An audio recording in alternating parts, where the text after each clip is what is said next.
Ito po bang video na inilabas ni former Congressman Zaldico, may bearing po ba itong expose na ito? Gaano po ito kabigat sa inyo pong tingin bilang isa pong political analyst? Kasi sa akin, kasi yung expose na ito, it's more of political rather than legal. Kasi wala pa naman siyang, sabi nga ng mga mismo si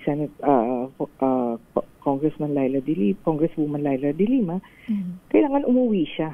Kasi yun nga, mananatiling hearsay hanggat wala siyang pinapakitang ebidensya at saka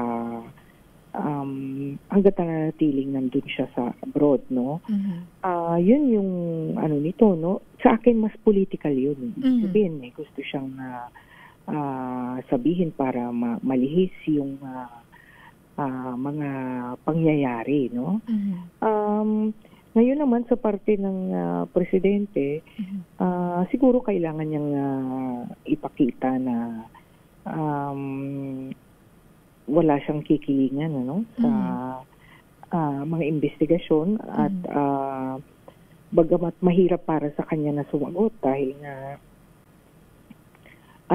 kung hindi pa naman kung sasabihin ng mga abogado hearsay ito, mas maganda na sabihin niya na hindi siya makikialam sa investigasyon ng anumang investigasyon at kahit na umabot sa kung saan man yung umabot man halimbawa sa pinsan niya, si Martin Romualdez, hindi siya makikialam kasi mahalaga na magtiwala ang mga mamamayan doon sa lahat ng mga investigasyon na nagaganap patungkol sa flood control project na ito.